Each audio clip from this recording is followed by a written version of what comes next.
முதலீட்டாளர்களுக்கு உகந்த மாநிலம் அப்படின்னு சொல்லி நிதி ஆயோக் சில விஷயங்களை தெரிவிச்சிருக்காங்க.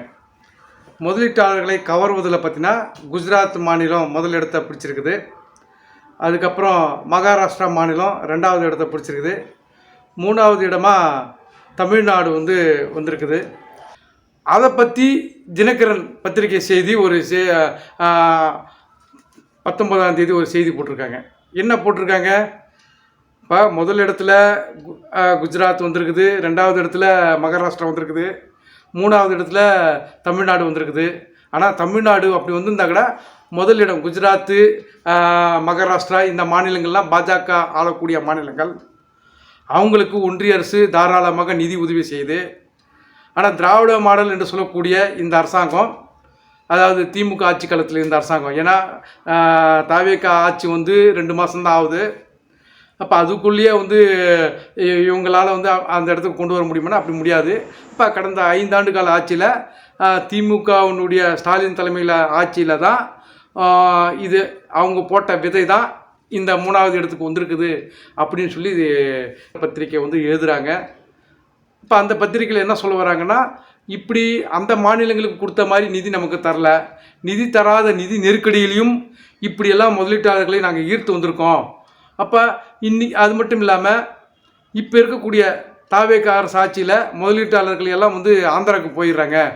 அப்போ ஆந்திராவுக்கு போக விடாமல் தடுத்து தமிழ்நாட்டினுடைய பெருமையை நிலைநாட்டணும் அப்படின்னு சொல்லி அந்த பத்திரிக்கையில் எழுதியிருக்காங்க.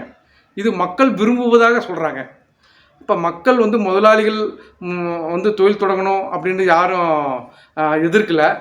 ஆனால் அவங்க தொழில் தொடங்கணும் தான். ஆனால் அந்த தொழில் தொடங்குவதில் தொழிலாளிகளுக்கு என்ன பலன்? தொழிலாளிகளுடைய உரிமைகளை தராங்களா? இதே கடந்த திமுக ஆட்சி காலத்தில் கூட என்ன நடந்திருக்குது கொஞ்சம் சிந்திச்சு பாருங்கள். சாம்சங் தொழிற்சாலையில் தொழிலாளிகள் அங்கே நடக்கக்கூடிய அடக்குமுறைக்கு எதிராக தாங்கள் ஒற்றுமையாக இருந்து தொழிற்சங்க அமைப்பை கட்டணும் அப்படின்னு சொல்லி பதிவு செய்கிறதுக்கு போகிறாங்க.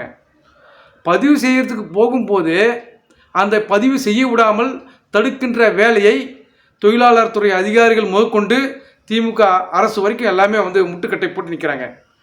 அந்த பதிவு செய்வதற்காக போராட்டம் நடத்தின அந்த தொழிலாளிகளை போலீஸை கொண்டு ஏவி அடக்குமுறை செஞ்சாங்க. இப்போ இது மட்டுமா நடந்தது?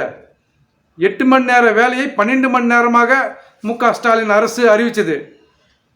அப்போ அறிவித்த உடனே இதற்கு எதிராக தொழிற்சங்க அமைப்புகள், தொழிலாளர் போராட்டங்கள், ஜனநாயக முற்போக்கு சக்திகளுடைய போராட்டங்கள் தீவிரமடைஞ்ச பிறகு அப்போ நான் இவங்களுடைய கோரிக்கையெல்லாம் ஏற்று நான் பின்வாங்குறேன் அப்படின்னு சொல்லி மு.க. ஸ்டாலின் அறிவிச்சிருக்கிறாரு. இப்போ இது அவங்களுடைய ஆட்சியில் அதுதான் நிலைமைன்னா, இன்றைக்கி தாவேகனுடைய ஆட்சியில் என்ன நிலைமை? தொழிற்சாலைகளில் எங்கேயும் பாதுகாப்பு கிடையாது. கடந்த இந்த 2 மாதங்களில் மட்டும் திருவள்ளூர் மாவட்டத்திலே கிட்டத்தட்ட 5 கம்பெனிகளில் விபத்துகள் நடந்திருக்குது.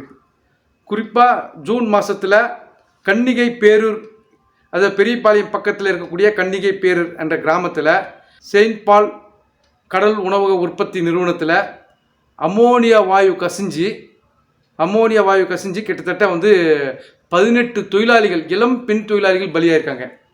100க்கும் மேற்பட்ட தொழிலாளிகள் அந்த அமோனியா சுவாசித்ததால் பாதிக்கப்பட்டு மருத்துவமனையில் அனுமதிக்கப்பட்டு திரும்ப வந்திருக்காங்க.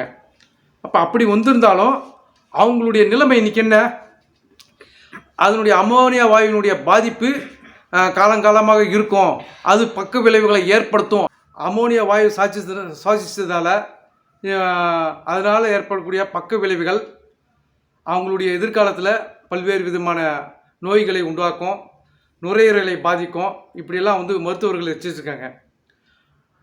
எந்த விதமான பாதுகாப்பு விதிமுறைகளை பின்பற்றாத அந்த நிறுவனம் தான் காரணம். அந்த நிறுவனத்தை அதிகாரிகள் யாருமே போய் ஆய்வு செய்யலை. அப்படியே ஆய்வு செஞ்சிருந்தா கூட அதை முறைப்படுத்துகின்ற வேலையை அவங்க சரி செய்கிறதில்லை. அதனுடைய விளைவு இன்றைக்கி 18 தொழிலாளிகள் பலியாக இருக்காங்க. அப்போ அந்த 18 தொழிலாளர்களுடைய பலி அந்த நிறுவனத்தின் மேலே என்ன கேஸ் போட்டிருக்காங்க? பாதுகாப்பு விதிகளை மீறி செயல்பட்டாங்க, அச்சுறுத்தல் அப்படின்ற காரணம் தான் அவங்க மேலே அசால்ட்டாக இருந்துட்டாங்க அப்படின்னு சொல்லி தான் கேஸ் பதிவு பண்ணியிருக்காங்க. இது அச்சுறுத்தல் கிடையாதுங்க. அசால்ட்டாக இருந்துட்டாங்கன்றது கிடையாது. குறிப்பாக வந்து பாதுகாப்பு விதிகளை திட்டமிட்டே அவங்க செய்யலை. அதனுடைய விளைவு தான் இந்த விபத்து நடந்திருக்குது. இந்த விபத்துக்கு முழு பொறுப்பு அந்த முதலாளிகள் தான். இது ஒரு படுகொலை, கொலை என்ற வழக்கில் இதை பதிவு செய்யணும். ஆனால் அரசாங்கம் அப்படி செய்யலை. அப்போ அவங்கள முதலாளிகளை பாதுகாக்கின்ற வேலையை தான் தாவேக அரசும் போலீஸும் வந்து செஞ்சுருக்குது. அதே மாதிரி தான் இந்த மாதம் கும்மிடிப்பூண்டியில் துல்சியான் கம்பெனியில் விபத்து நடந்து ஒருத்தர் பதிலியாயிருக்காரு. அதுக்கு முன்னாடி 2 நாளைக்கு முன்னாடி அங்கே ரீசைக்கிள் பண்ணக்கூடிய ஒரு கம்பெனியில் பாய்லர் வெடித்து ஒரு தொழிலாளி பலியாயிருக்காங்க. 4 பேர் மருத்துவமனையில் அனுமதிக்கப்பட்டிருக்காங்க. இப்படி ஆலை விபத்துகள் என்பது தொடர்கதியாக வந்து தொடர்ச்சியாக நடந்து கொண்டிருக்குது. எந்த அதிகாரியும் ஆய்வு என்பது செய்கிறது கிடையாது. அப்படியே ஆய்வு செஞ்சால் கூட அந்த ஆய்வை முதலாளிகள் மதிக்கிறது கிடையாது, அதை சரி செய்கிறது கிடையாது. அதனுடைய விளைவு தான் இந்த தொடர் விபத்துகளுக்கு காரணமாக இருக்குது. இப்போ முதலாளிகளுக்கு ஆதரவாக தான் இந்த தாவேக அரசும் செயல்படுது. நடவடிக்கை எடுக்கணும்ல. நடவடிக்கை எடுத்தால் அந்த முதலாளி இன்றைக்கி பயந்து நிற்பான்ல. அப்போ ஏன் நடவடிக்கை இல்லைனா அவங்களுக்கு ஆதரவாக தான் இந்த அரசு. இந்த அரசும் கூட ஒரு அந்த கம்பெனிகள் தொடங்குவதற்கு இவங்க பல்வேறு விதமான சலுகைகளை கொடுக்குறாங்க. இப்படியெல்லாம் சலுகைகள் கொடுத்து வர வைக்கிறாங்க அப்படின்னா அப்போ அவங்க தொழிலாளிகளுடைய உரிமைகளை மதிப்பாங்களா? கொஞ்சம் சிந்திச்சு பாருங்கள். இப்போவே இருங்காட்டுக்கோட்டை, சிப்காட்டு இப்படின்னு நிறைய இடங்களில் வந்து பல்வேறு கார்ப்பரேட் நிறுவனங்கள் வந்திருக்குது. அந்த நிறுவனங்களில் வேலை செய்யக்கூடிய தொழிலாளிகள் எத்தனை வருஷம் வேலை செய்கிறான்? கான்ட்ராக்டு, ட்ரெயினி, அப்ரண்டிஸு, நீம் என்ற பேரில் 2 வருஷம்தான் அதிகபட்சமான வேலை. தூக்கி கடாசுறாங்க. அதுக்கு பிறகு வேறொரு கம்பெனிக்கு போகிறாங்க. அங்கேயும் 1 வருஷம் 2 வருஷம். ஒரு கம்பெனி நடத்துவதற்கு 99 வருஷம் அந்த நிலத்தை வந்து குத்தகை கொடுக்குறாங்க. 99 வருஷம் குத்தகை கொடுக்குறாங்கன்னா அந்த நிறுவனம் என்னாகும்? 99 வருஷம் இங்கே தொழிலை வந்து நடத்துவாங்க. இப்போ 99 வருஷம் தொழிலை நடத்தக்கூடிய அந்த நிறுவனம் ஏன் தொழிலாளிகளை பணி நிரந்தரம் செஞ்சு அவங்களுக்கு 58 வயசு வரைக்கும் வந்து பணி தர மாட்டேன்றாங்க? அப்போ இந்த கேள்வியை ஆட்சியாளர்கள் கேட்குறாங்களா? நாம் மக்கள் எல்லாம் ஓட்டு போட்டு தானே இந்த ஆட்சியாளர்களை தேர்ந்தெடுக்கிறோம். அப்போ இந்த அதிகாரிகள் இந்த சட்டத்துக்கு உட்பட்டு தானே செயல்படுத்தணும்.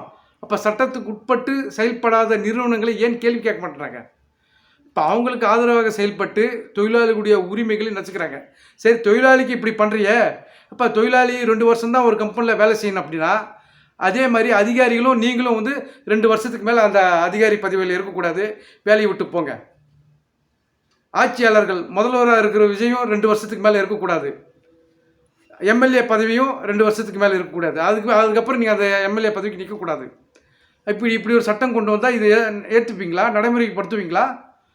அப்போ தொழிலாளிகளுக்கு ஒரு நியாயம், உங்களுக்கு ஒரு நியாயமா? பிரதமருக்கு ஒரு நியாயமா? 44 வகையான தொழிற்சாலை சட்டங்களை திருத்தி இன்றைக்கி தொழிலாளிகளுக்கு விரோதமாக ஒன்றிய அரசு செயல்படுதுன்னா ஒன்றிய அரசுக்கு ஆதரவாக தானே இந்த மாநில அரசும் இருக்குது. அப்போ தொழிலாளிகளுடைய உரிமைகளை பறிப்பதில் மாநில அரசும் ஒன்றிய அரசும் ஒரே நேர்கோட்டத்தில் வந்து நிற்கிறாங்க. அப்போ நாம் என்ன செய்ய போகிறோம்?